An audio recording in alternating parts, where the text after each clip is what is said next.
question tag is basically a mini question that you tack on to the end of a statement. Its whole job is to either check if what you said is correct or to get the other person to agree with you. Like in, "You're learning." Once you get the hang of them, everything else just kind of falls into place. All right, golden rule number 1 is super easy to remember. Opposites attract.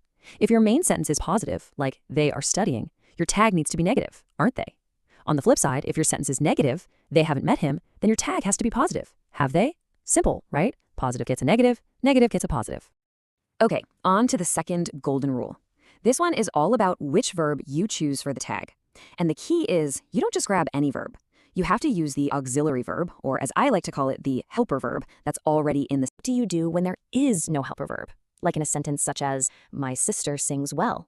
Well, in those cases, you have to call one in for backup. For simple present sentences, you'll use do or does, and for simple past, you'll use did. It's almost like the helper verb was invisible, and you just had to know which one to summon. Okay, now that we've got the golden rules down, let's talk about a couple of special cases. And the good news is, for these, the rules are actually even simpler. We'll start with commands and suggestions.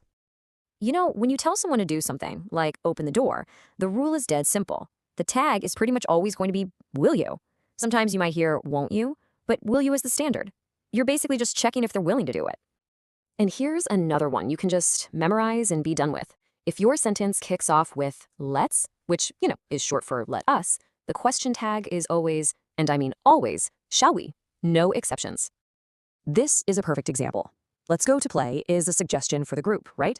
The tag shall we is just the polite standard way to see if everyone's on board. It's a set phrase, so you can just lock it into your memory. All right, time to level up a little bit. Things can get a little more interesting when the subject of your sentence isn't just a simple he, she, or it. Sometimes the pronoun you use in the tag has to change. So here's the deal. When you have pronouns that refer to people, like everybody or nobody, the tag always uses they. It's a little weird because everybody sounds singular, but for the tag, we treat it as plural. Now, for pronouns that refer to things, like nothing or something, it's much simpler. The tag just uses it. And now, get ready for the absolute weirdest rule of them all. This is one you just have to memorize because it doesn't really make sense. The question tag for I am is not am't I. The correct and very strange form is aren't I. I know, it feels totally wrong, but I promise you it's right. I'm right, aren't I? Okay, welcome to the final boss of question tags. There are some words out there that look positive, but they actually have a negative meaning. And when you use them, they flip our first golden rule completely upside down. This slide shows it perfectly. The word few actually means almost none, so it's negative. That means the sentence few people knew needs a positive tag, did they?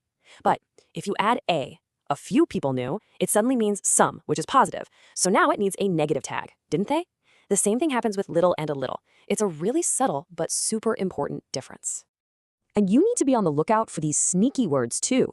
Words like hardly, scarcely, seldom, and rarely all have a negative vibe. So if you spot one of them in a sentence, you know right away that you're going to need a positive question tag. For example, he hardly ever complains, does he?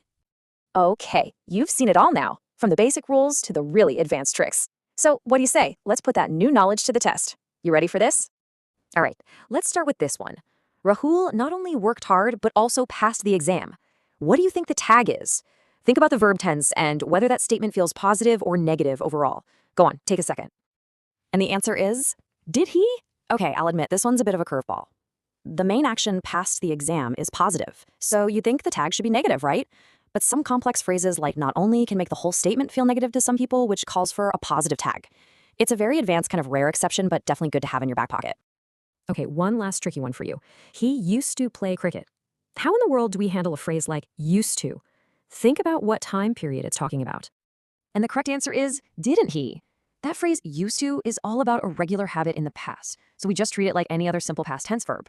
The statement is positive, so we bring in our past tense helper, did, and make it negative. Didn't he? Fits perfectly.